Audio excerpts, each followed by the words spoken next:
Noite a todos. Boa noite a todos. Com imenso prazer que recebemos aqui o professor, renomado professor Lênio Streck, professor da Unicinos, do pós-graduação da Unicinos, professor visitante em Coimbra, autor de diversas obras que eu me lembro aqui, de cabeça hermenêutica jurídica em crise, jurisdição constitucional e decisão jurídica, verdade e consenso. Não vou lembrar todos, professor, são tantas obras, dicionário de hermenêutica, né? E diversos artigos científicos com vastíssima e ampla citação, né? O professor Lênio, conhecido por todos aqui na Academia Brasileira de Direito e bastante citado aqui nas nossas aulas também. Professor, com imenso prazer lhe recebemos aqui. Gostaria só, primeiramente, para o pessoal que não conhece o curso, o Francisco aqui no chat colocou o Instagram para acompanhar o curso, né? Especialização em Argumentação Jurídica e Teoria da Justiça.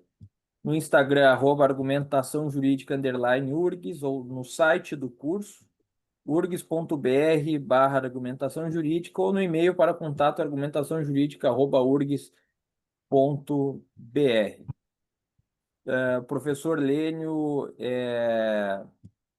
então, vai falar sobre hermenêutica e aplicação do direito em busca de uma teoria da decisão, né? O professor Lênin é uma das pessoas mais tarimbadas para falar sobre esse assunto em toda a academia jurídica, né? Então, professor, novamente lhe agradeço muito a recepção, a aceitação do nosso convite. É um prazer estar aqui com o senhor.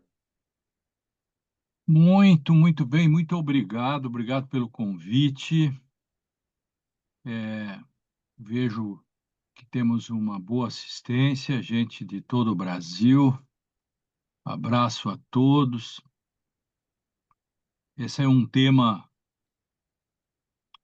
que me é muito caro, que é a hermenêutica e aplicação do direito, né? Que, aliás, é uma obra, é, um nome de um livro, é, nome de um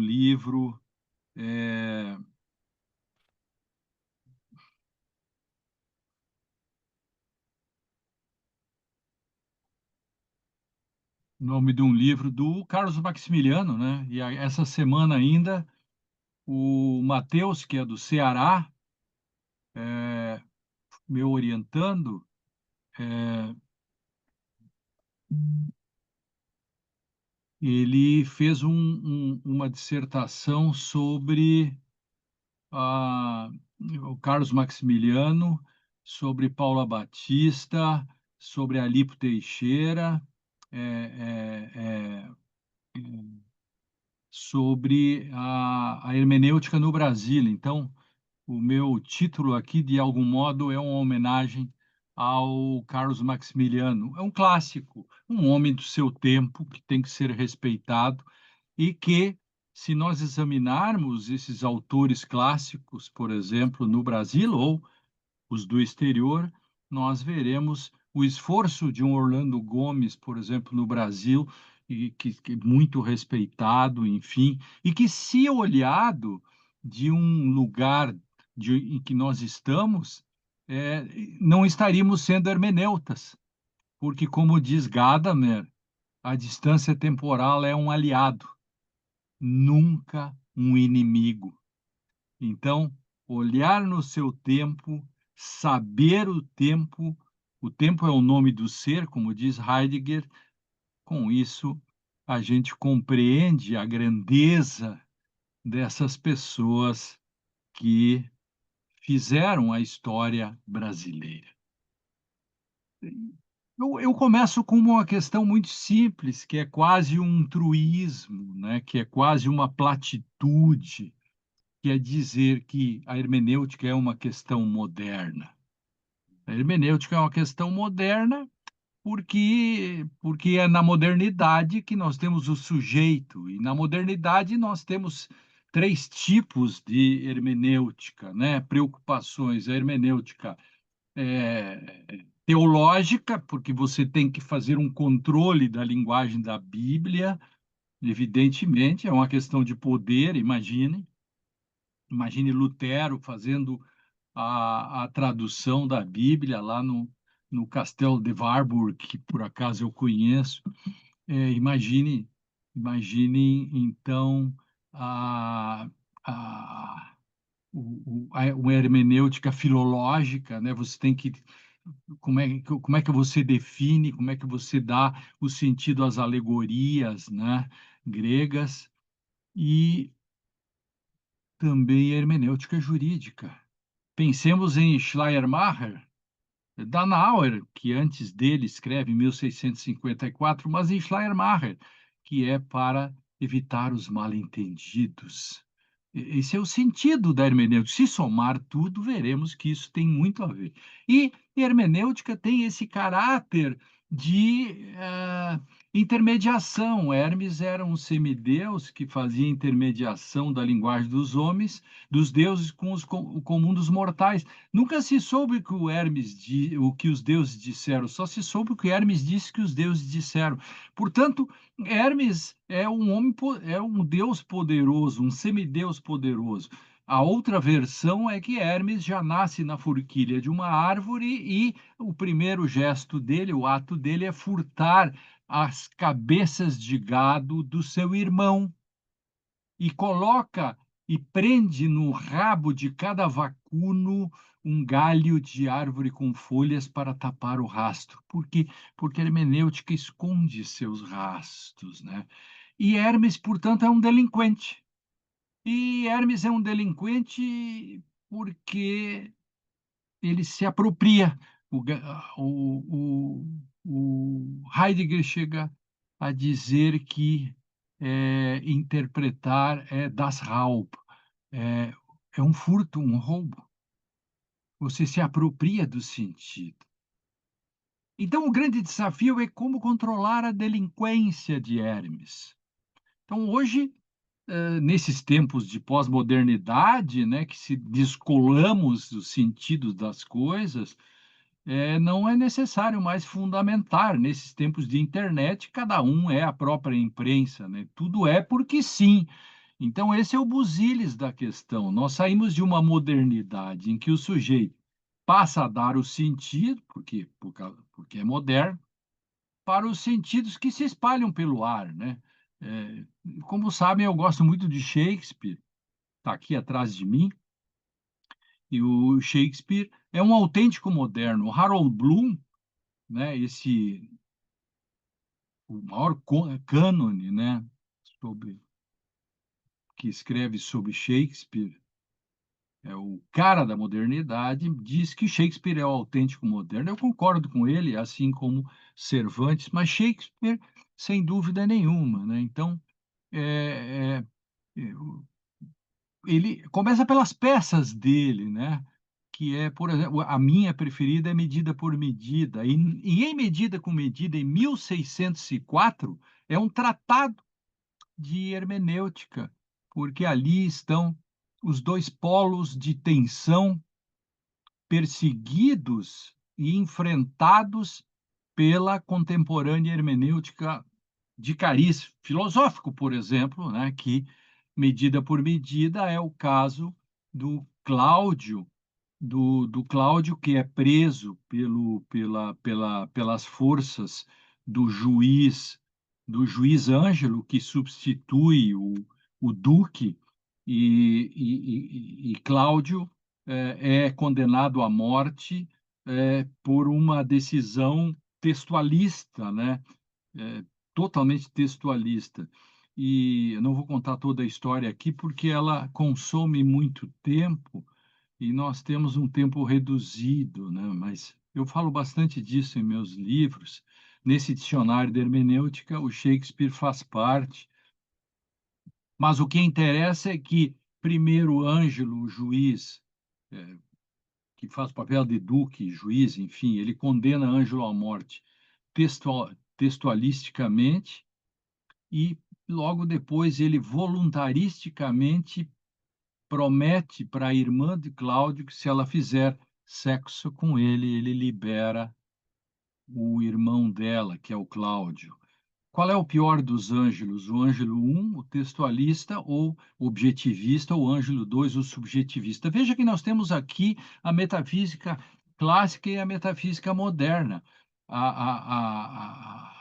E, claro, isso foi escrito em 1604. Cabe a nós agora fazermos essa discussão. Então, essa questão é importante para que nós saibamos como hermenêutica, né? Como a hermenêutica tenta resolver este problema, o problema da discricionariedade, por exemplo, ou do voluntarismo. Quer dizer, como que o Ângelo, é, primeiro, ele condena à morte o, o Cláudio e depois ele tem o poder discricionário de perdoá-lo se ganhar em troca um sexo. Então, essa questão é importante. Nos anos 80 e 90, né, foram os anos que, digamos, que me inspiraram bastante para escrever o meu primeiro grande livro, que foi o Hermenêutica Jurídica em Crise, em 97 e 98. Nele eu faço uma menção ao José Eduardo Faria, hoje meio esquecido, mas que tem que ser retomado, porque o José Eduardo Faria fazia uma crítica ao direito, no sentido de que o direito estava preparado, isto era antes da Constituição, né? Ele falava de uma crise de paradigmas, né? Que eu transformei numa crise de paradigmas de dupla face no meu livro. Mas ele fazia uma crítica dizendo que o direito preparado para resolver questões interindividuais não está preparado para resolver as questões transindividuais. Algo do tipo, se Caio, é, é, é, se Caio invade a propriedade de Tício, tem um esbulho.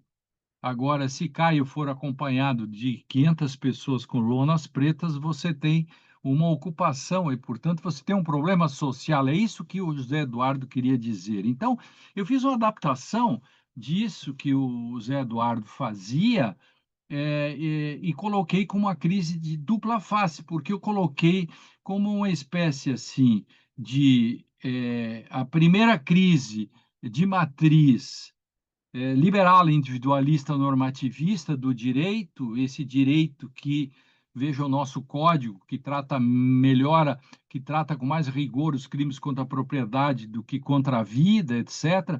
Temos grandes dificuldades ainda até hoje para lidar com conflitos transindividuais, né? É um problema seríssimo. E esta é a crise um. E a crise 2 é uma crise de paradigma do modelo filosófico de compreensão, isto é, o modelo filosófico de compreensão quer dizer é, o direito, naquele momento, e pensemos assim, antes da nossa Constituição, estava ainda arraigado com esse modelo objetivista, digamos, ainda reproduzindo algo do positivismo clássico, digamos assim, ou do positivismo textualista. Mas claro que não era só isso, até porque o próprio juiz Boca da Lei, o juiz Boca da Lei não é simplesmente esta figura mítica, é muito difícil. Aliás, onde morou o juiz Boca da Lei?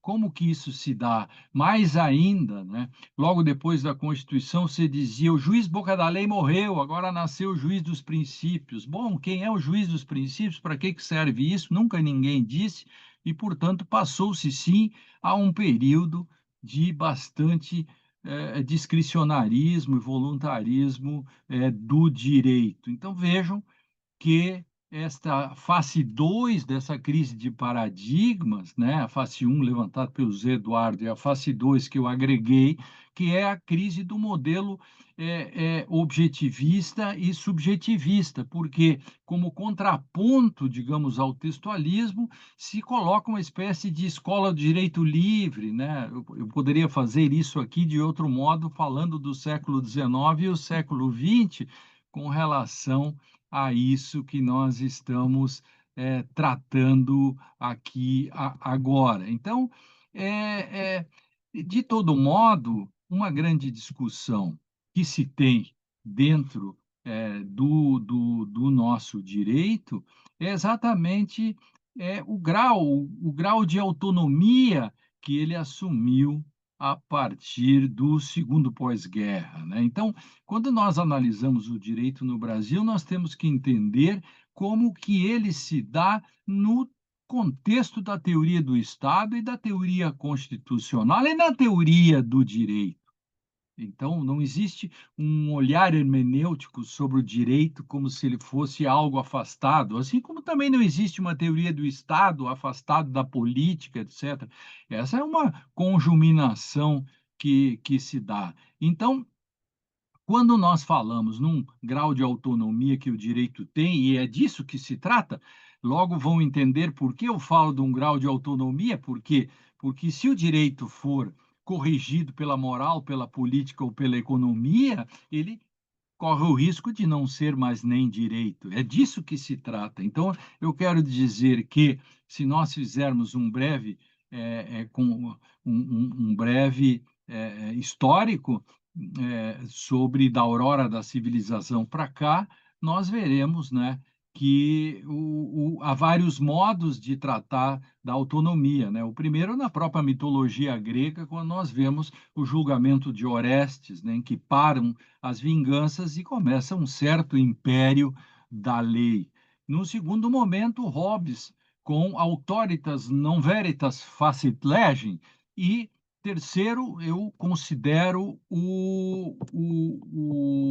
a Revolução Francesa um novo sujeito histórico. Tão importante isso que, a partir desse novo sujeito histórico, ocorre num plano do processo, por exemplo, a superação do, do modelo de provas legal, ou tarifado, pelo modelo de prova do livre convencimento, livre apreciação, que acaba sendo um grande problema, porque, num primeiro momento, esse novo sujeito histórico na França coloca nas mãos do jurado todo o poder com livre convicção.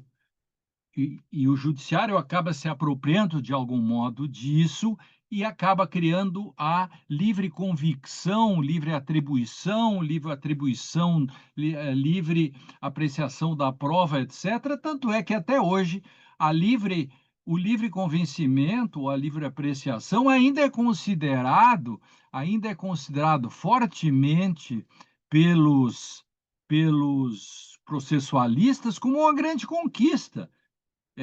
Fazendo um pequeno parênteses, né?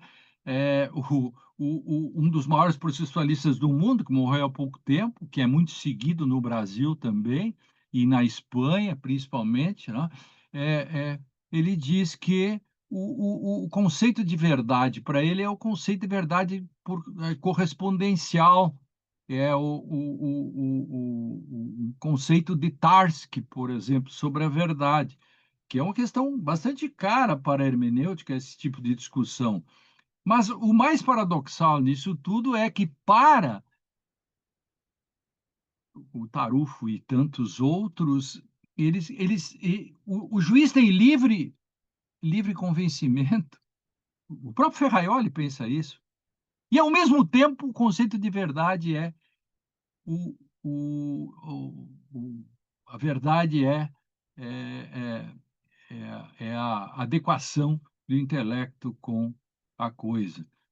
Como se costura isso? Bom, essa é uma questão que começa com esse novo sujeito histórico e que cria esse ambiente depois da Revolução Francesa, porque a pergunta que se faz é o que se faz com os fatos. Os espanhóis vão dizer o que se hace com los hechos, não é verdade? Então, desse modo, nós temos a terceira manifestação da autonomia do direito, e eu trago a quarta, que é a do segundo pós-guerra, quando a Constituição é transformada em norma, e aí se dá conta de que o direito havia fracassado. O direito fracassado porque o que sobrou dos direitos humanos depois de duas guerras? E aí há que se pactuar novamente. Aí o direito volta com cláusulas pétreas, o constitucionalismo, etc. Pensemos aqui no Ferraioli, com a Constituição Normativa, o Canotilho, que chega a falar de uma certa revolução social possível com a Constituição dirigente, quer dizer, por meio do direito fazer revolução. E o Conrad Hesse, que vai falar da força normativa da Constituição. E aí se criam dois grandes braços, um braço, digamos, mais textualista, né? E o outro braço que depois vai terminar, digamos, nos Critical Legal Studies, etc., mas não é disso que eu quero tratar aqui. Eu quero dizer que, se eu falo de um grau de autonomia do direito, que sobre ele que eu tenho que falar a hermenêutica no século XX e XXI, eu estou exatamente falando de que modo esse direito vai se colocar para não ser fagocitado, para ele não ser, digamos, para que seu sentido não seja apropriado pelos discursos morais, por exemplo. Moral não corrige o direito.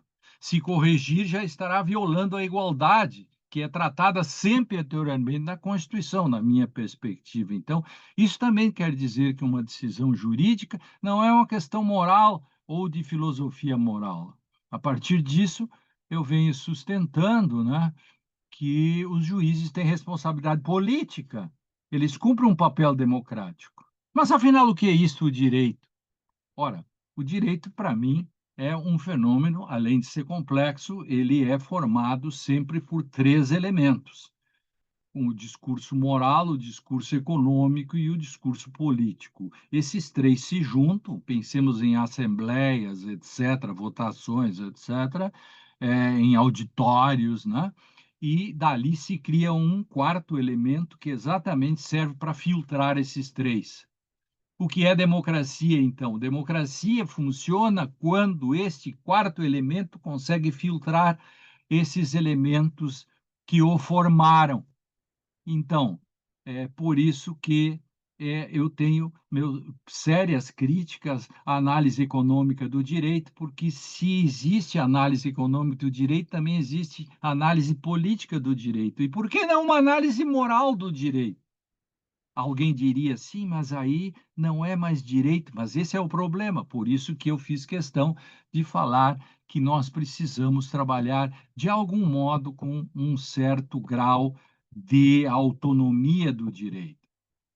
E onde entra a hermenêutica nisso? Ora, a discussão da face 2 da crise de paradigmas que eu falei antes, né, na adaptação que eu fiz do José Eduardo Faria, funcionaria mais ou menos assim: soltadas as amarras do objetivismo, pensemos aí na, na, na, na- do, no século XIX, principalmente, né, do textualismo, né, do positivismo clássico, é, é, saltar as amarras da coisa em si, etc., nós chegamos, por exemplo, numa fase do direito em que houve uma deturpação com as teorias. As teorias da vontade ou as suas vulgatas acabaram fazendo com que nós perdêssemos os contatos daquilo que se chama de tradição.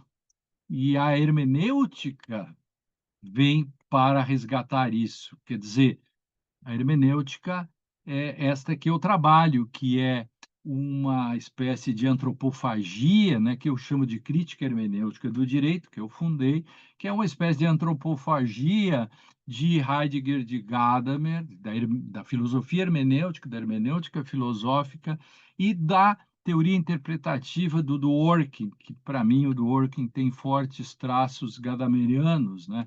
É uma questão discutível, mas penso que tenho bons argumentos para sustentar isso. Então, nós temos a hermenêutica desse cariz, né, da verdade contra o método e algo assim, como diz bem o Gadamer, que vai dizer que nós sempre atribuímos sentido, portanto, não há uma subtilitas intelligente, uma subtilitas explicandi e uma subtilitas applicandi. Existe sempre aplicácio, porque ele vai dizer, portanto, que nós fazemos uma Sinngebung, né, uma atribuição de sentido e não uma Auslegung, que é o sentido simplesmente como se fizéssemos um aparelho que tirássemos o sentido que está posto, Auslegung, tirar algo que está assentado. Gadamer contesta isso tudo. E o século XIX nos ajuda muito a discutir isso, porque o século XIX é o século dos positivismos, digamos que tem algo em comum, ou muita coisa em comum. Temos aí a jurisprudência dos conceitos na Alemanha, nós temos a escola de exegese em França e a jurisprudência analítica na Grã-Bretanha, na Inglaterra. E, portanto, o que eles têm em comum? O que eles têm em comum é essa perspectiva de que o direito é um fato social posto pela mão humana, que é o conceito que o positivismo mantém até hoje, e esse fato só pode ser descrito. Isto é uma perspectiva descritivista, empirista e, portanto, é uma perspectiva objetivista, né? Digamos que a verdade, o conceito de verdade para esse contexto do positivismo do século XIX é adequatio intellectum et rei, né? Que é exatamente a verdade, a adequação do intelecto com a coisa, né? Então, a coisa é que deve ser descrita, porque é a imitação das ciências da natureza. Estou fazendo um livro novo agora, que chama Um Ajuste com o Positivismo. De todo modo, no meu Verdade e Consenso e neste livro aqui, no Dicionário de Hermenêutica e também no mais recente, que é o Ensino Jurídico em Crise, eu trato de todas essas questões. E o século XIX ainda foi mais rico, porque nos trouxe essa discussão que eu adiantei antes, que é o problema, por exemplo, o que os processualistas, ou como se vai fazer a aplicação do direito, que são os fatos. E como se sobrevive, por exemplo, a duas epistemologias. Se de um lado você tem um modo descritivo da lei, porque afinal de contas, pelo paradigma da ciência da natureza, etc., você só descreve, né? E por outro lado, você tem, segundo, depois desse sujeito histórico da Revolução Francesa, você tem a liberdade total com relação aos fatos. Bom, isso nunca foi resolvido até hoje.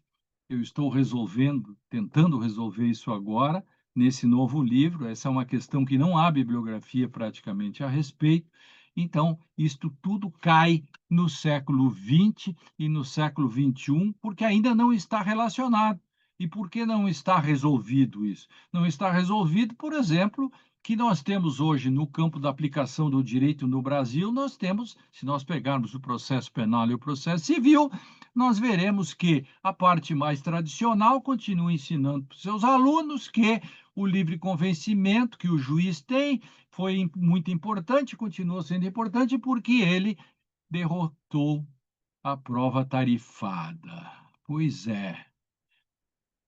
Mas, por outro lado, há um outro grupo que foi mais adiante, digamos, essa é uma parte mais ortodoxa ainda do processualismo. Por outro lado, tem uma turma, uma parte dos processualistas seguidores de Tarufo, por exemplo, que se deram conta de que esse subjetivismo, né, esse subjetivismo dos juízes tem que ser contidos. Embora, coisa que é difícil de entender, que eles continuam acreditando no livre convencimento, mas, por outro lado, eles dizem que o modo de segurar isso é por um conceito de verdade, por correspondência. Alguns vão mais longe e dizem que você estanca isso epistemicamente com standards processuais. Tudo bem complexo, também muito difícil de entender, mas eu quero dizer que tudo isto é produto dessa discussão que vem do século XIX, desse novo sujeito histórico, né?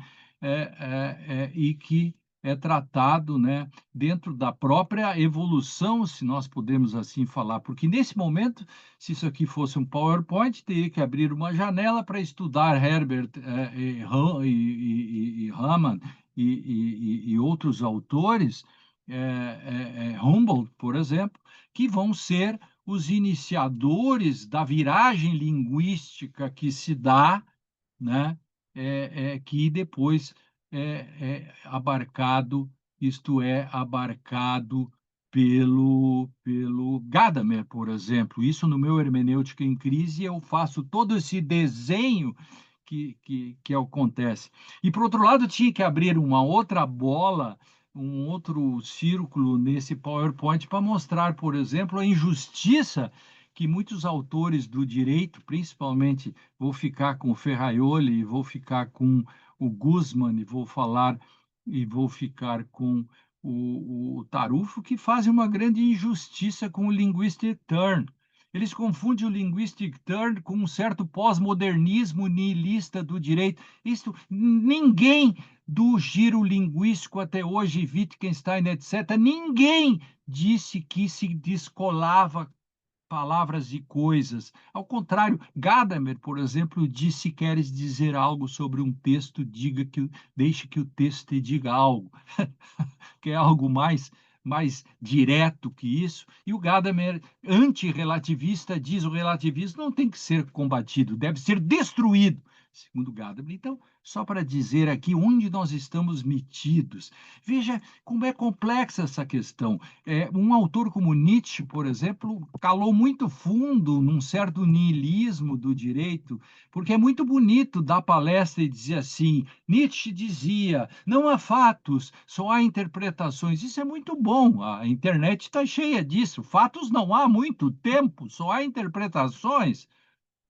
Só que o direito não é isso. Hermenêutica não é isso, nunca foi isso. É uma grande injustiça dizer que a hermenêutica, que baseada na intersubjetividade, por exemplo, teria feito o descolamento, né? Teria feito isso. Isso jogaria a hermenêutica nos braços de um relativismo, etc., ou um retorno a um subjetivismo. Enfim, de todo modo, nós vivemos um certo pan-hermeneutismo, né, que desemboca num certo pragmatismo. Veja, por exemplo, como se aplica o direito no Brasil, sem nenhuma matriz teórica, cada um aplica como quer, etc. Veja, por exemplo, que são precedentes que ninguém sabe o que é. Isto é um certo pragmatismo abrasileirado, ou um realismo cético formado a partir de um direito que é aquilo que os tribunais dizem que é. Bom, se o direito é aquilo que os tribunais dizem que é, por exemplo, nós aqui somos inúteis. E eu estou aqui jogando conversa fora, porque se o direito é o que os tribunais dizem que é, por que que eu estou tentando fazer doutrina e aqui me esfalfelando e tentando vender uma ideia para esse monte de gente que me assiste? Porque eu sou um otimista e acho que os realistas estão equivocados, e que o transporte do realismo norte-americano para cá, não vou falar nem do realismo escandinavo, que é mais epistêmico, etc., epistemológico, etc. Aqui nós pegamos mesmo foi a questão do realismo norte-americano, né? E pegamos uma parte assim, quase uma vulgata, e trouxemos para cá. Então, transformamos o direito num interesses de poder. Mas isso Kelsen, por exemplo, já tinha sacado há muito tempo, porque Kelsen, por exemplo, vai falar que a interpretação é um ato de vontade. Por isso que Kelsen vai dizer que os juízes são incontroláveis. Por isso que ele desiste disso, porque para ele moral e direito não estão separados. Ele nunca disse isso. Isso é um equívoco de quem diz que moral e direito estão separados. Kelsen separou a ciência do direito da moral.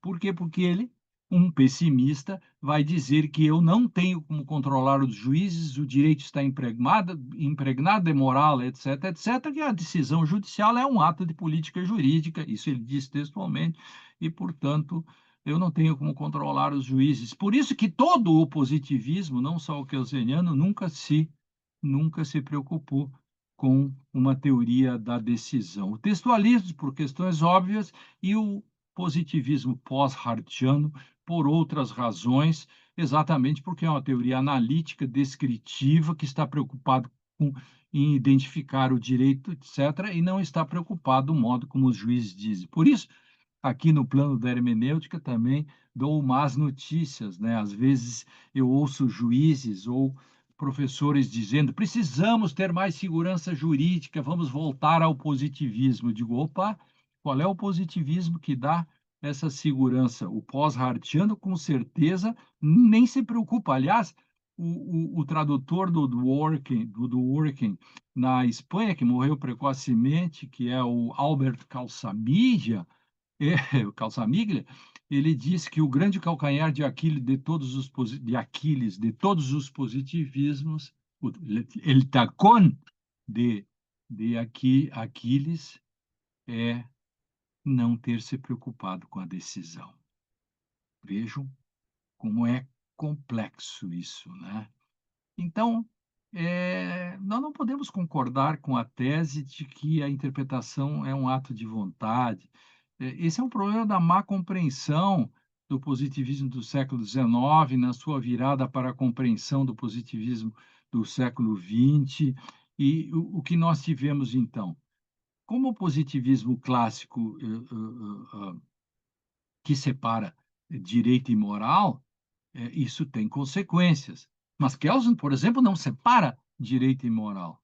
Ele separa a ciência do direito da moral. E aí já começa a complicar muito, muito a discussão, né? E o objetivo do professor é exatamente complicar a cabeça dos alunos. Eu, quando montei esta pequena aula aqui, essa palestra, eu não tinha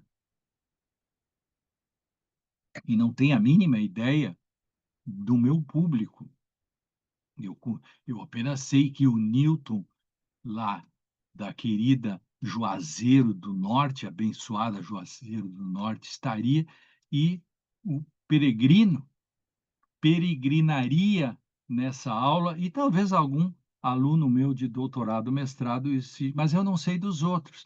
Então, eu levantei a régua e acho que nós, como é uma pós-graduação, acho que podemos trabalhar essas questões fortemente. E tudo isso é agravado num país como o Brasil, principalmente porque a partir de 88 surgiu a tese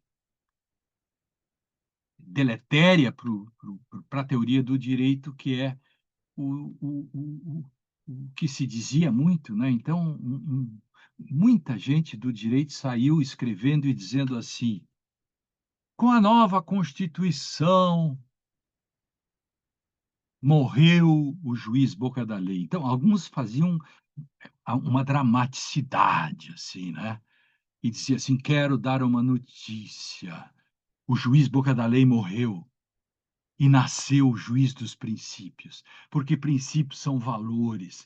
Então, era uma questão simplista e simplória, como se nós vivêssemos um exegetismo, um textualismo, e agora a Constituição abria as portas do inferno, e pelo qual você pudesse dizer qualquer coisa sobre qualquer coisa, e pudéssemos enfiar toda a moral via princípios, que princípios seriam valores, e não são, é outra discussão.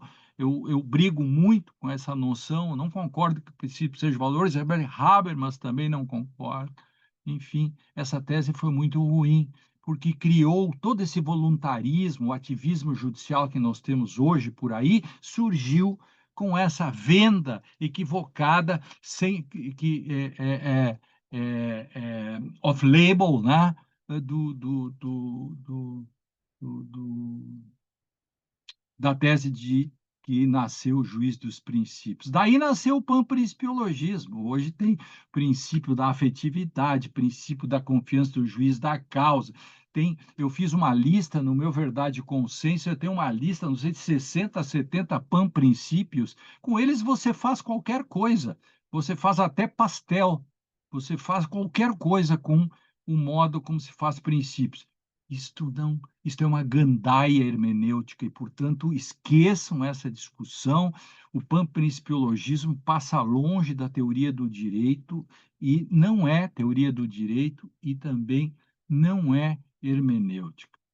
É, no meu livro, Ensino Jurídico em Crise pela Contracorrente, eu faço um rescaldo histórico disso e também falo, por exemplo, dos problemas das dissertações e teses que pouco falam hoje do positivismo, do realismo, etc, etc. País periférico, né, tem problemas. E país periférico, com a Constituição recente, 36, 37 anos, nós fizemos importações equivocadas, porque como olhar o novo com que olhos? Então, o que que a gente fez? Pegamos tudo que tinha à disposição, entendeu? Então, a primeira coisa que fizemos foi importar uma espécie assim de jurisprudência dos valores da Alemanha. Como se dizia assim, né, o Tribunal Constitucional Alemão dizia que a Constituição é uma ordem de valores. E, bom, aí tem a jurisprudência dos valores, né? E aí nós trouxemos isso para cá e achamos que a nossa Constituição também poderia ser uma jurisprudência dos valores, e aí saíram os juristas por aí fazendo ponderações, inclusive, e botavam um princípio em cada mão e faziam assim. Isso para a plateia é uma maravilha, as pessoas adoram, os meninos e meninas adoram isso, só que eu posso fazer qualquer coisa com isso. Entendeu? Eu tenho um aluno que foi premiado, prêmio CAPES, eh, de alguns prêmios CAPES que eu recebi com os meus alunos. Meus alunos são muito bons, que são bons apesar de ser o professor, seu orientador. Meus alunos, o Fausto de Moraes, ele fez uma pesquisa de 10 anos no Supremo Tribunal, colhem isso na geladeira que eu vou dizer agora, em que ele examinou 189 casos em que se disse que houve o uso da a razoabilidade, proporcionalidade e ponderação, enfim.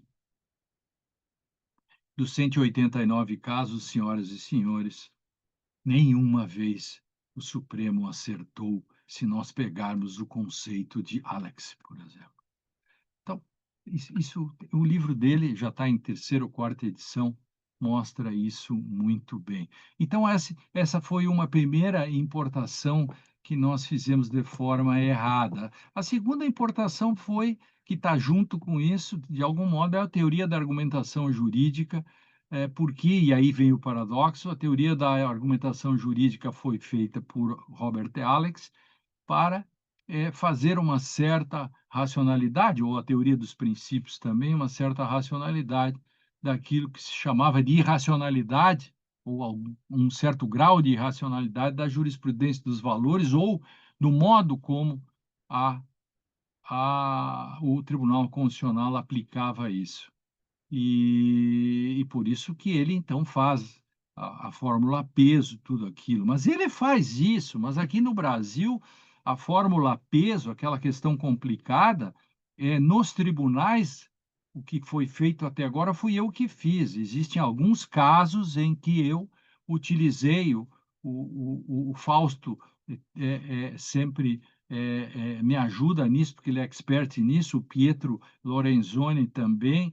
Eu fiz a aplicação disso no caso de um caso grande que envolvia uma categoria da saúde, usei também num caso de um habeas corpus e usei também, entre outros, num caso da presunção da inocência, né, que eu capitaneei essa discussão nos últimos anos até chegar na vitória no Supremo Tribunal, e eu utilizei, mostrando pela fórmula peso como que ali havia uma constitucionalidade do artigo 283. Isso está, eu escrevi já tanto sobre isso, mas estou apenas trazendo isso aqui, não me jactar, mas para dizer que essa é uma questão complexa e que agora mesmo escrevi sobre isso também, várias vezes, mostrando como o Supremo se equivocou quando disse que fez uma ponderação.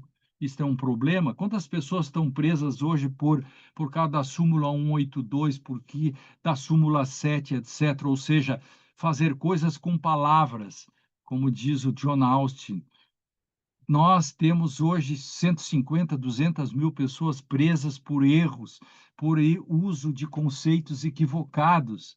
Alguém já se deu conta disso? É como um sujeito que morre por administração errada de uma receita médica. Alguém se deu conta de que um uso equivocado da ponderação pode levar o sujeito à ruína financeira ou a uma prisão? Alguém se deu conta de que uma súmula como a 182 do STJ, que vem do CIVL, que é usada no crime, não tem nenhum pressuposto teórico hermenêutico que a sustente? Alguém se deu conta disso?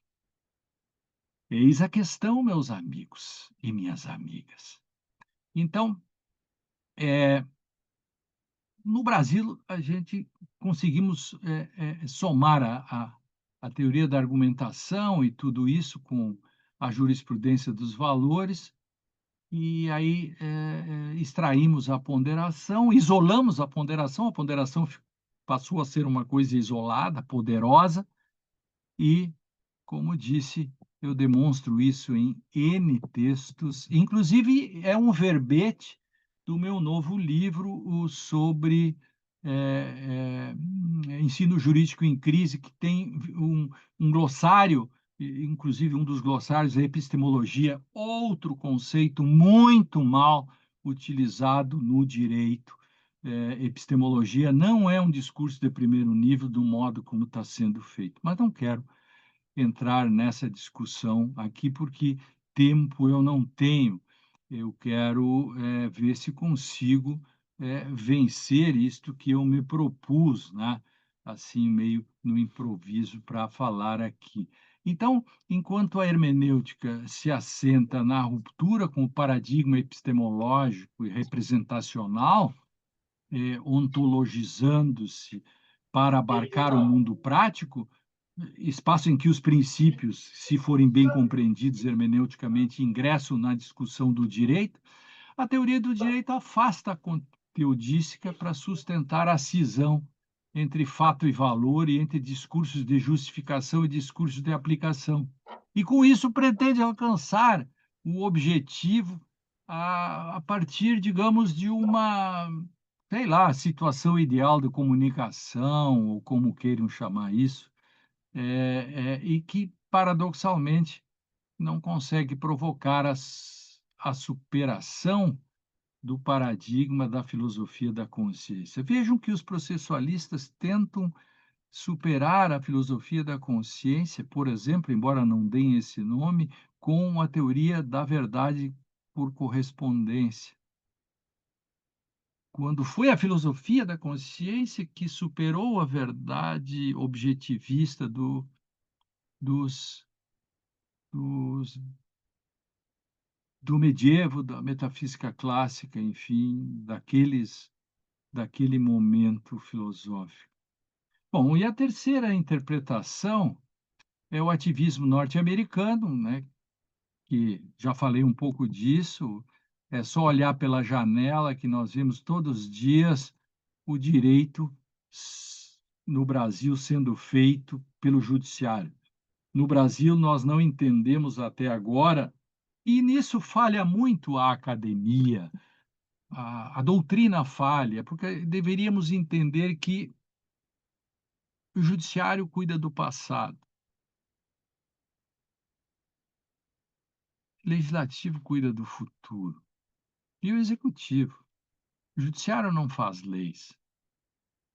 Os portugueses se deram conta disso e declararam inconstitucionais os assentos, que os assentos são parecidos com as teses e temas que nós fazemos hoje.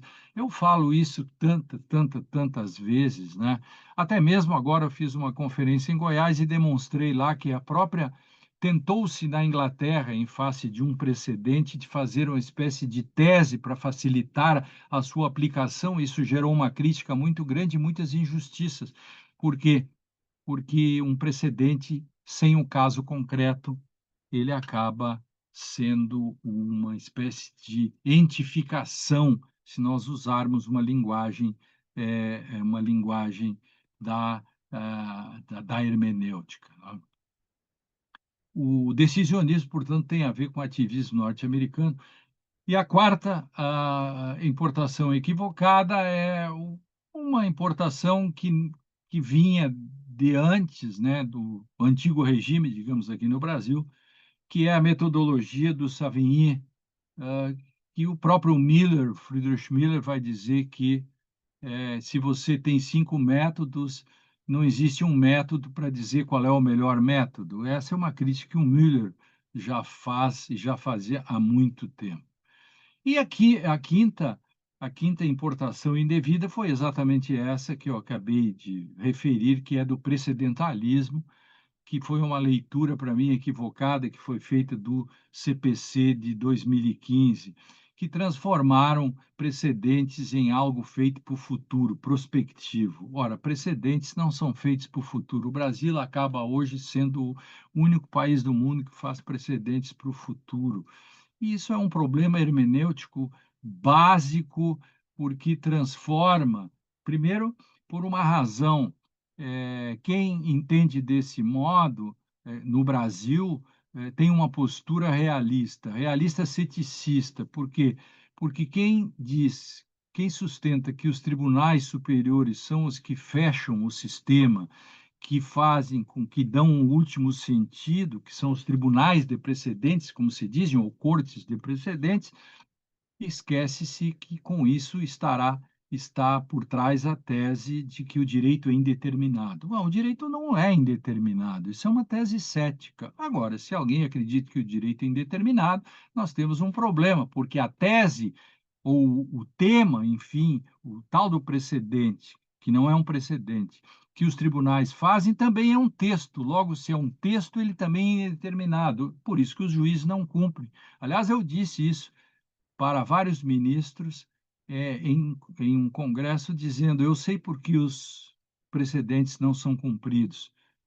Porque, assim como se diz que os tribunais são cortes de precedentes porque o direito é indeterminado, etc., os juízes, quando vão aplicar, também dizem que o direito é indeterminado, e como o direito são as teses, eles acabam também não aplicando. E, portanto, se cria uma espécie de um círculo não virtuoso. Enfim, em todas essas importações que eu falei antes, ressalto que há sempre um traço comum: a aposta no protagonismo judicial. Tudo isso que eu disse tem um ponto central. Nós continuamos apostando no privilégio cognitivo do juiz. E esse é um problema seríssimo para a hermenêutica. Por quê? Porque a hermenêutica, ela é algo que existe para combater o livre convencimento, livre apreciação da prova, etc. Então, no âmbito do processo penal ou processo civil, se fala em livre convencimento e livre apreciação. É tão complexo isso que eu, a partir de uma emenda que eu fiz ao 371 do novo Código, se vocês olharem o Código de Processo Civil, não está escrito livre convencimento, está escrito convencimento. O livre foi tirado e está explícito na emenda que foi feita pelo relator, que eu redigi, por que que se estava tirando isso. E mesmo assim, eu vejo livros e livros dizendo que continuamos com o livre convencimento. Bom, não me admira isso, porque o próprio Tarufo sustenta que o livre convencimento continua existindo, enfim. Enfim, o próprio Ferraioli, acabei de escrever um texto sobre isso. Então, o direito tem que se dar conta de que é impossível é, excluir os paradigmas filosóficos da discussão. Então, no meu livro, O que é isto? decido conforme minha consciência, eu examino isso a miúde também, exatamente mostrando tudo como começou em Billow, quando o Oscar Billow fez o discurso da recepção do direito romano, etc. Ali começa esta relação publicística lastreada na figura do juiz, entendeu? Ele seria o porta-voz avançado do sentimento jurídico do povo, dizia lá o Billow, e os poderes dele iriam além da lei. E essa é a questão da lei da lei. Vejam, por exemplo, o que são as teses e os temas do Supremo e do STJ, por exemplo, né? Então, bom, da onde surgiu a Escola de Direito Livre, lá do Billow, etc. Livre de quê? Livre da lei, a Escola de Direito Livre, etc. Então, esta é uma aposta solipsista, né, lastreada naquilo que se chama o paradigma racionalista subjetivista que atravessou 2 séculos. Isso pode ser percebido em Chiovenda, Carnelucci, Liebman, no Brasil, a escola instrumentalista, que eu também não vou falar disso agora, né? Então, eu li muitos livros de processo civil e processo penal, é, exatamente onde eu constato esse tipo de coisa. Veja as mini-reformas, todas as mini-reformas dão mais poderes para o relator, etc., porque isso é um problema do privilégio cognitivo do juiz, porque nós, paradigmaticamente, enquanto há na filosofia nós temos a intersubjetividade, o giro linguístico e tudo isso, né? Que possamos chamar isso como quiser, no direito nós continuamos assentando no pressuposto da modernidade, né, que é o sujeito que assujeita os sentidos e as coisas. Então, isso tudo está muito, muito presente no direito brasileiro, né? Então, nesta luta muito importante contra o solipsismo judicial ou protagonismo, eu menciono a minha construção, que é o artigo 926 do CPC, que se nós aplicássemos o 926, aliás, tem 2 dispositivos menos aplicados no direito brasileiro. O 926, que diz que toda jurisprudência tem que ser estável, íntegra e coerente, né? E o 489, parágrafo 1º, incisos 1, 2, 3, 4, 5 e 6. E o que é o 315, eu também ajudei a fazer isso, espelhar o 315 a partir do 489. Ali tem uma certa teoria da decisão que, modestamente, pelo menos eu evitei que fosse vetado, porque as entidades dos magistrados e do Ministério Público queriam que a Dilma, na época a Dilma era presidenta, ela era para vetar, e eu mandei uma carta, disse, não veta a presidenta, chamei de presidenta, porque senão talvez ela nem fosse ler minha carta, não é verdade? E ela acabou não vetando, ainda bem, mas também pouco se aplica hoje esses dispositivos, né? Só uma advocacia mais sofisticada que acaba aplicando, mas com muita dificuldade, porque precisa fazer muita briga. Eu tenho feito muito isso, né, no STJ, mostrando muitas vezes a denegação da justiça, negativa de prestação jurisdicional, preliminar da questão dos embargos de declaração, etc., para fazer com que nós apliquemos esses dispositivos. Então, há um problema também na confusão entre ativismo e judicialização. Isto faz parte da minha teoria da decisão, porque juiz não escolhe, juiz decide. Então, há uma diferença entre decisão e escolha. Esse é um ponto que eu escrevo muito e está no meu dicionário também. Então, a fundamentação e o modo como isso se dá é um dos temas fundamentais. Eu trabalho muito com a noção de que o direito não é filosofia moral, por exemplo. Eu brinco com num livro que também escrevi recentemente, eu acho que é do ano passado ou retrasado, que é O que é fazer a coisa certa no direito. Não estou com ele aqui, senão eu mostraria, em que eu faço brincadeiras com Michael Sandel, né, que não é um jurista assim preocupado, enfim, ele está preocupado com filosofia moral. Então ele trata do dilema do trem. E eu mostro que essa questão do dilema do trem, discutir a moralidade do assassinato, por exemplo, não tem absolutamente nada a ver com o direito. O direito não discute isso, né? O direito deve chegar antes. Aí nós podemos discutir o princípio versus consequencialismo, né? Kant versus Stuart Mill, os dois grandes braços. E é outro que não tem tempo aqui. Se o Guilherme, o pessoal quiser, a gente pode fazer isso em outro momento, porque obviamente que eu estou fazendo aqui alguns recortes, né, de tantas coisas, né, tantas emoções, como diria o Roberto Carlos, que nós temos sobre isto, tudo que está aí, né? Eu também tenho a teoria sobre House of Cards, que é um modo que eu tenho para contrapor o dilema do trem, também não vou conseguir fazer isto aqui. E, em termos de diferença entre ativismo e judicialização, eu sugiro a leitura do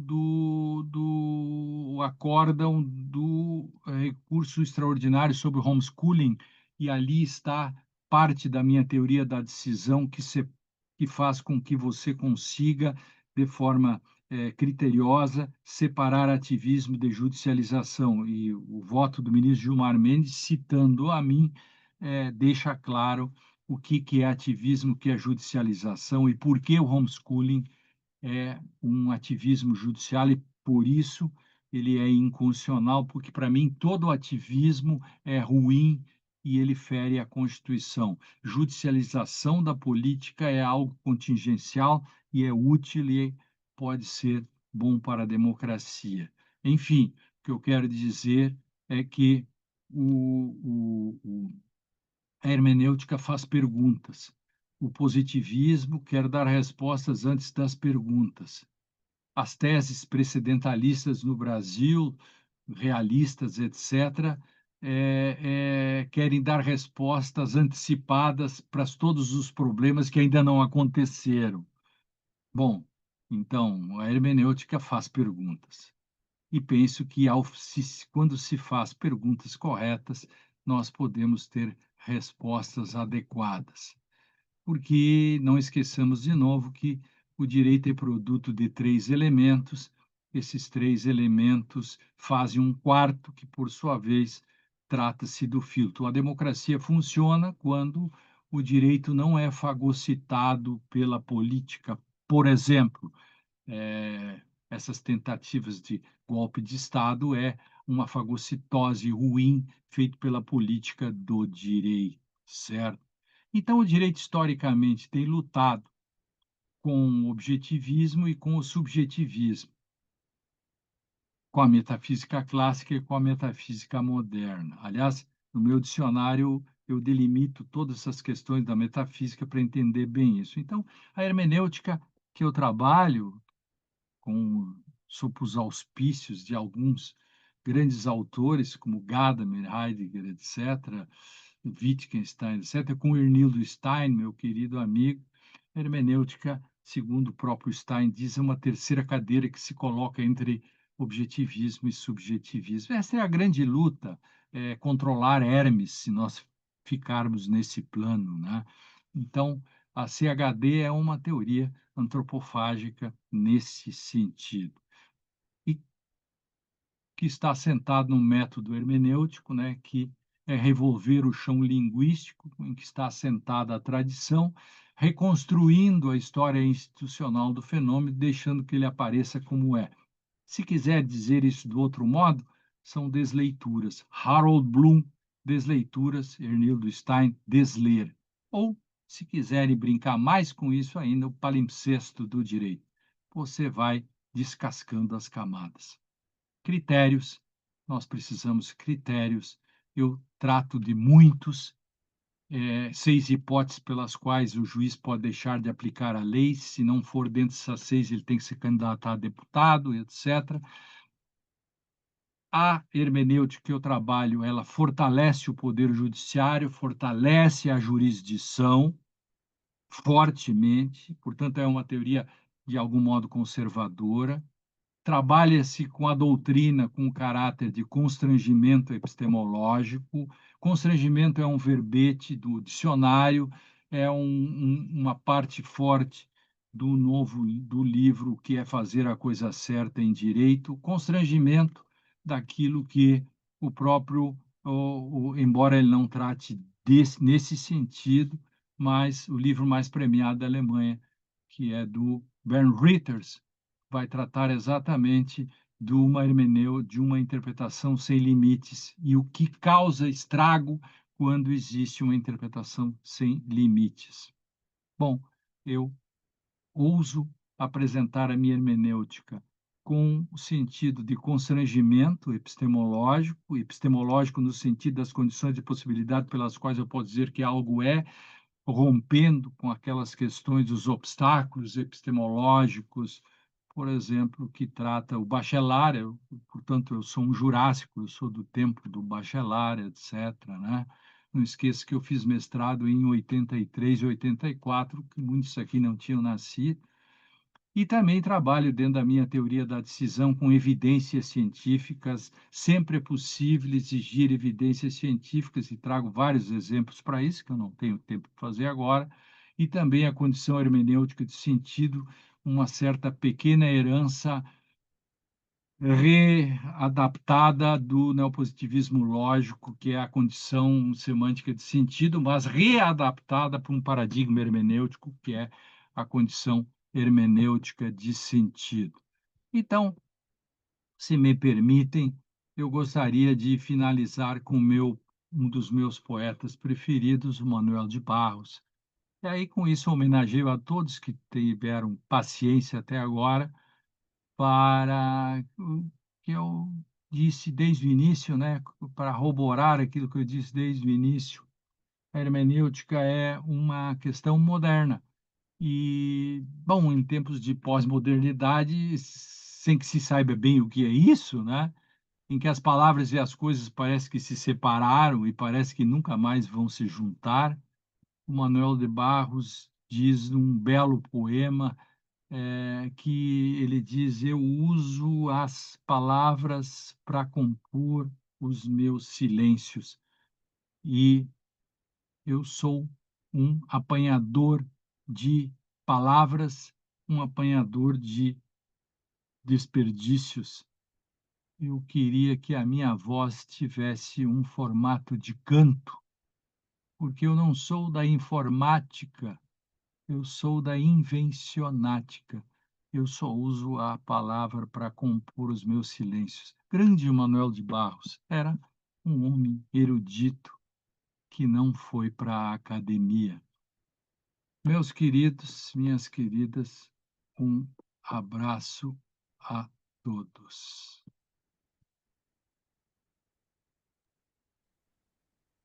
Professor, muito obrigado pela um discurso histórico com, né, um fechamento crítico, né? Eu acho que deixou o pessoal aqui, se eu deixar livre, eles amarram o senhor até a meia-noite, professor. Então, eu vou deixar aqui um espaço para as perguntas, dando preferência para quem abriu o microfone, só até em respeito ao professor aqui, vamos nos limitar as perguntas em 2 minutos, né? Isso, Para a gente. isso. Para uns Ok? 10 minutos a gente acaba. Isso. Tá, professor, ok? Eu acho que o Martin, levantou a mão. Martin, por favor. Obrigado, professor Guilherme. Vocês me escutam? Claro, Professor, professor Lênio, muito obrigado pela palestra, foi muito interessante, assim como seus escritos normalmente são também muito instigantes para todo mundo que gosta de teoria do direito e filosofia em geral, né, aplicado ao direito. A minha pergunta é sobre um aspecto do que o senhor disse sobre a relação entre moral e decisão. O senhor disse que a decisão deve ser não moral, mas é uma espécie de responsabilidade política. E aí a minha pergunta é, considerando que a Constituição e a doutrina constitucional em geral, não sei se a senhora concorda com isso, mas alguns autores como Barroso, eles diriam a dignidade da pessoa humana é o valor que irradia para os direitos fundamentais e os direitos fundamentais são aplicados em respeito a esse valor ou fazem sentido com relação a esse valor. E considerando que a Constituição não coloca só a dignidade da pessoa humana, mas outros valores também, ela expressa como dando sentido a ela, o valor social do trabalho, pluralismo, Hum. de que modo que isso não seria moral, ou que não seria Sim. pelo menos um fundamento moral dos direitos. Eu queria entender Ah, melhor isso como. claro, não, querido, é assim, ó.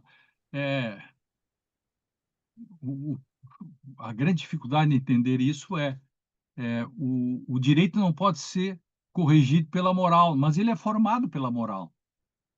Entendeu? Quando o positivismo diz temos que separar direito e moral, isso já é um discurso moral, porque moralmente eu acho bom que tem que separar direito e moral.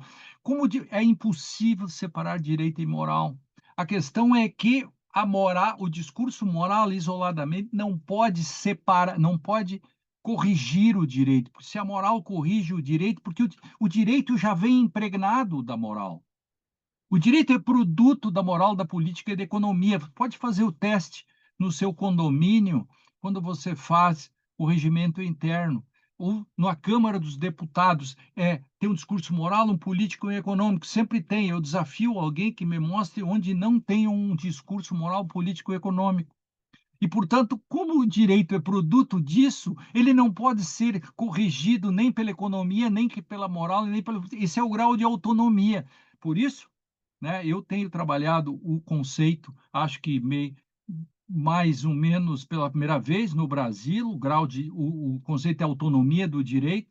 O Jorge Abud tem trabalhado isso na tese de livre docência dele, a partir de mim. Então, nesse sentido, no dicionário da hermenêutica tem o conceito, e é outra coisa. É, eu não sei se você tem o livro, mas é, compre o livro, não ganhe nada com isso, mas compre, que você é que vai ganhar. Compre esse livro, você vai ver, por exemplo, o conceito de valores. Você vai descobrir o mundo, você vai descobrir que princípios não são valores, princípios são outras coisas. Valores são outras coisas. Entende? E nós fazemos uma confusão bárbara na teoria do direito. Então, é, vou fazer dois livros meus recentes, eu abro com uma cientista alemã chamada Simone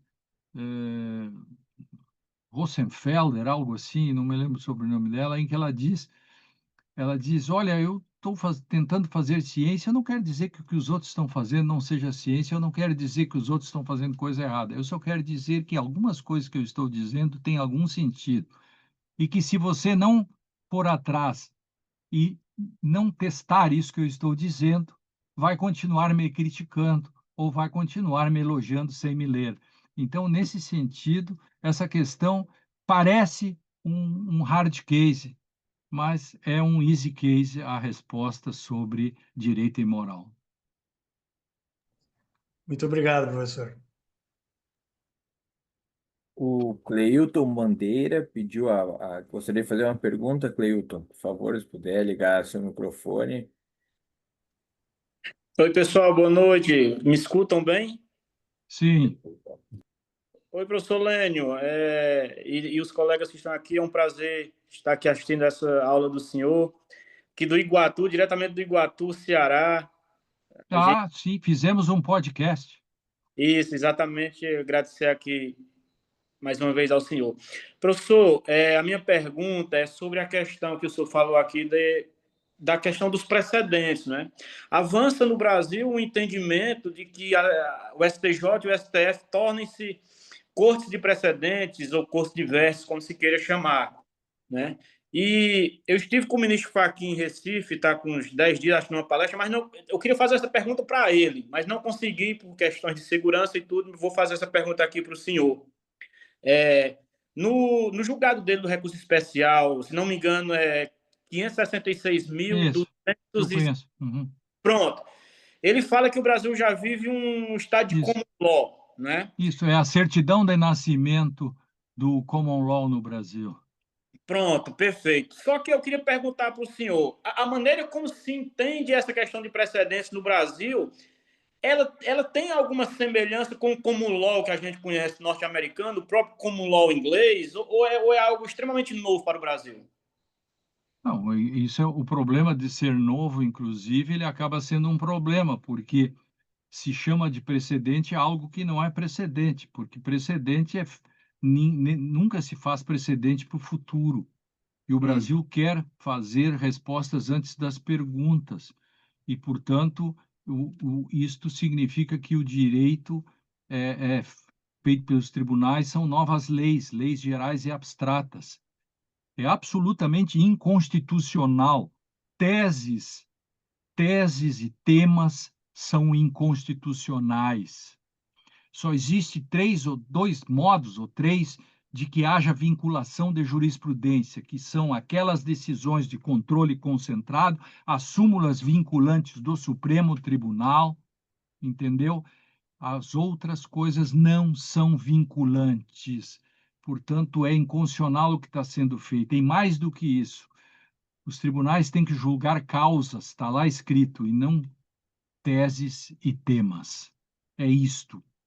No meu livro, que você tem, eu acho, me lembro no seu podcast, ou pelo menos eu falei para você comprar, que é o livro Hermenêutica e Precedentes da Juspodium, em que eu faço toda essa discussão, mas a discussão bem contemporânea, que está, é um livro pequeno, de 100 e poucas páginas, em que ali está. E os textos do Conjur, Tem, a tô com ele coluna da aqui. semana passada. Tenho sim, ó. Tá bem. Então tá, querido. Professor, muito obrigado, viu?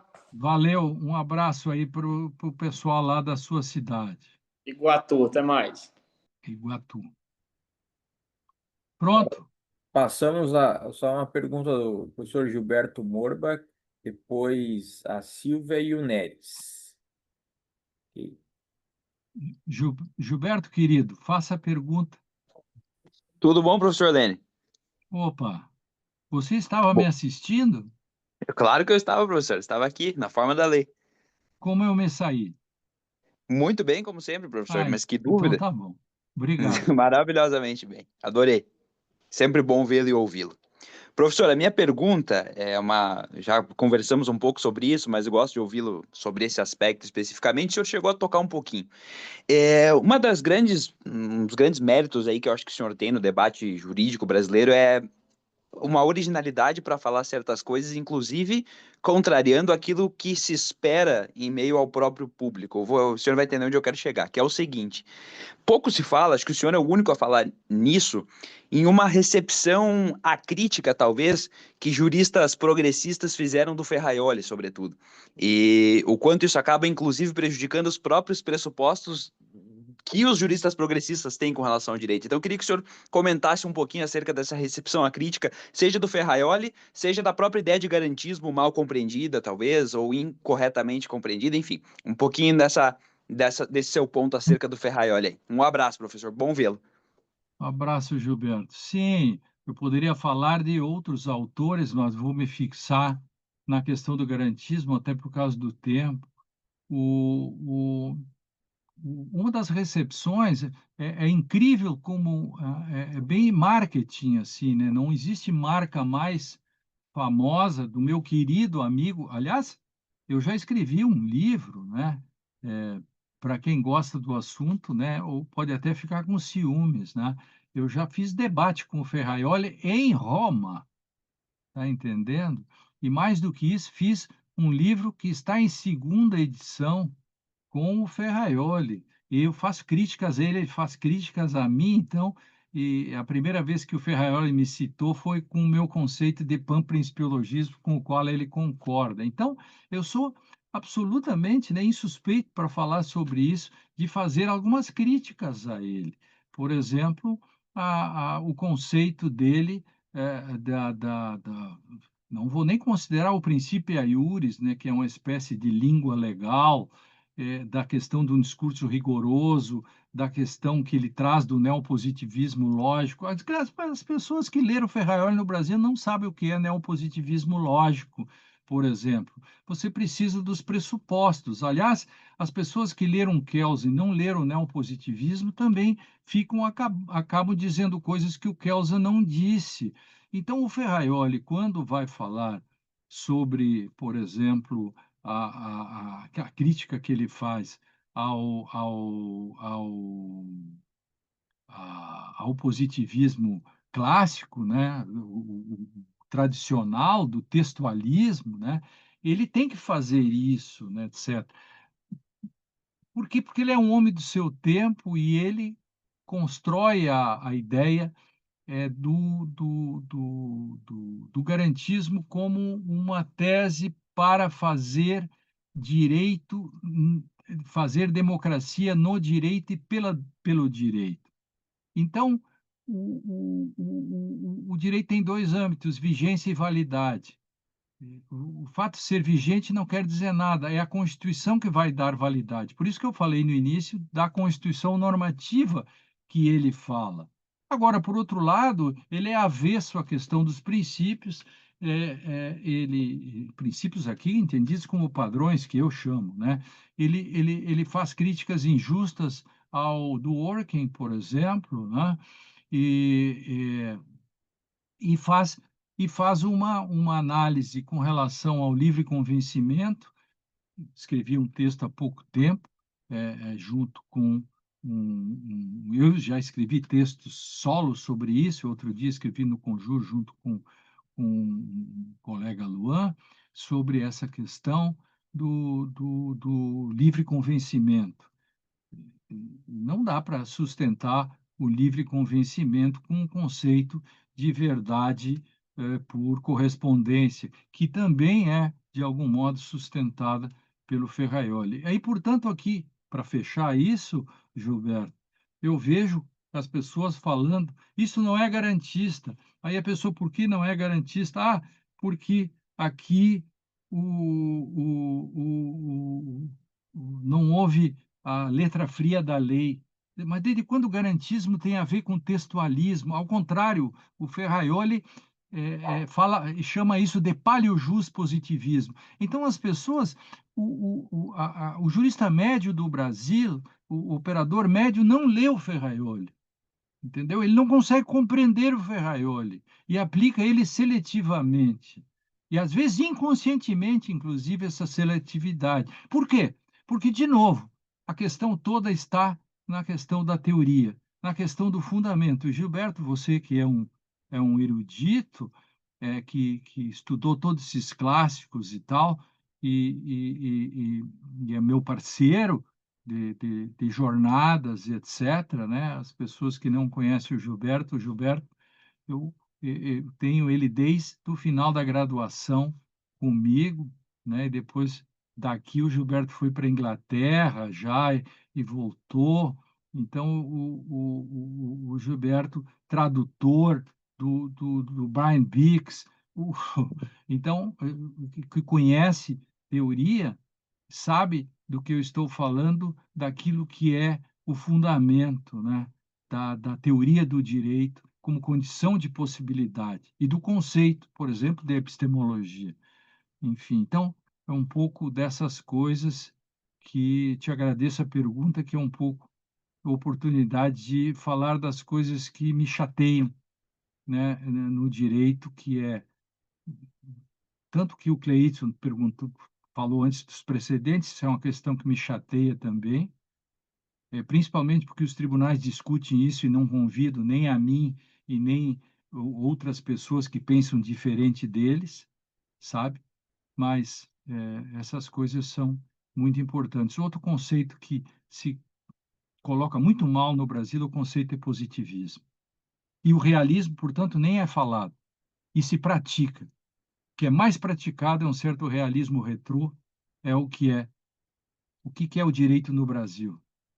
Bom, os professores Aliás, eu não tenho mais visto alunos nas faculdades carregando livros, né? Quando encontrar um, me avisem, aí eu vamos lá fazer uma reportagem com um aluno que carrega um livro debaixo do braço. Enfim, essas coisas todas. Tô- É isso. Um grande abraço, Gilberto, querido.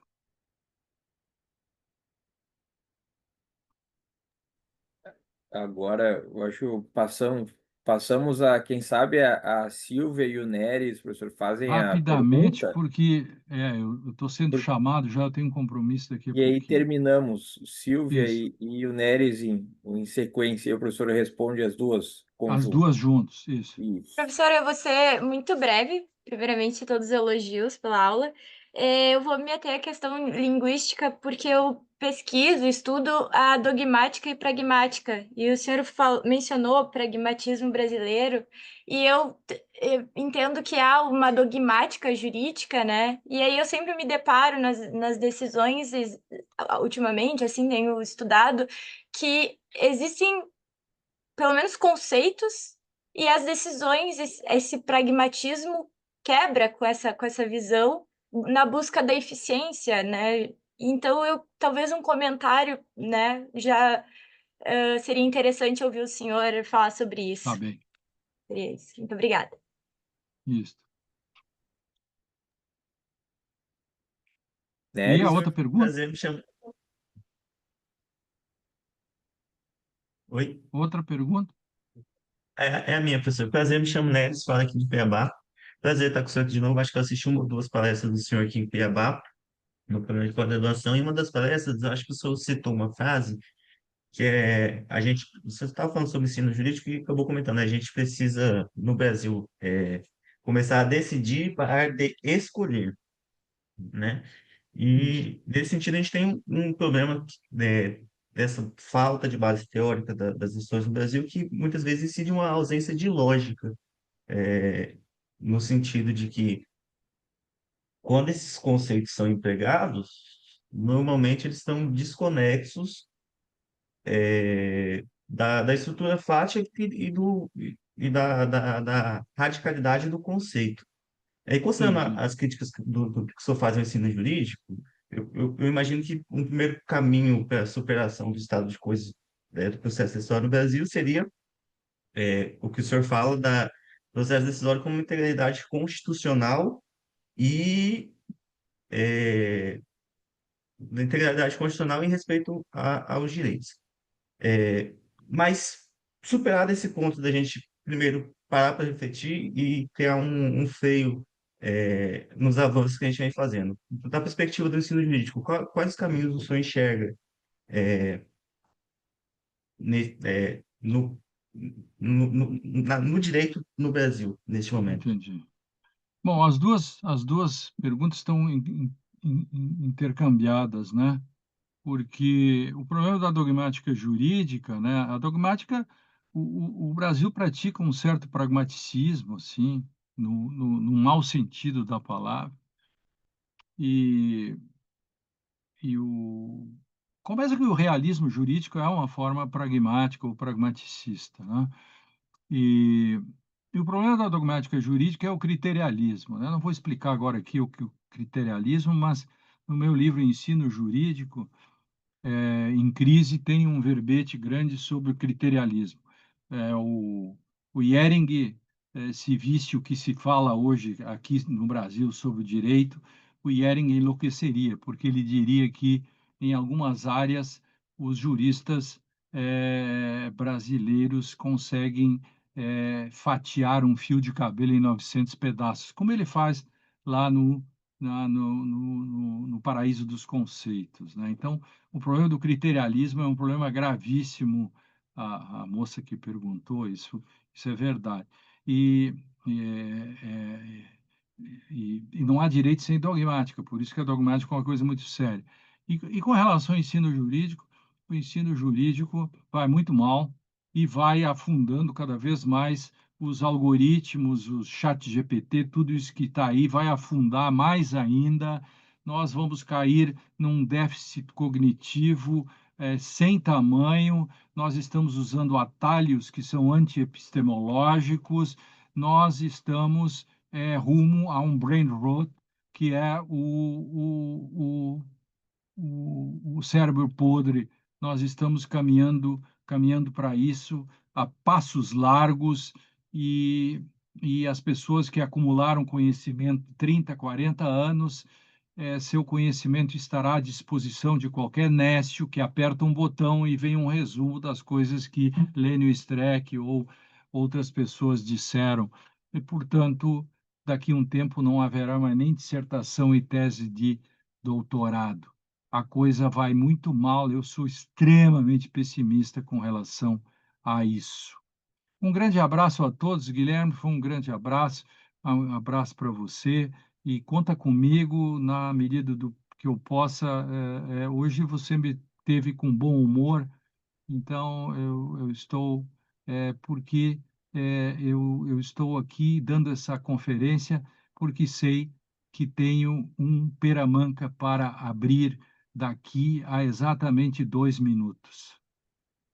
Professor, agradecemos imensamente, esperamos contar com o senhor certamente, né, em outros momentos do curso, em outras edições também.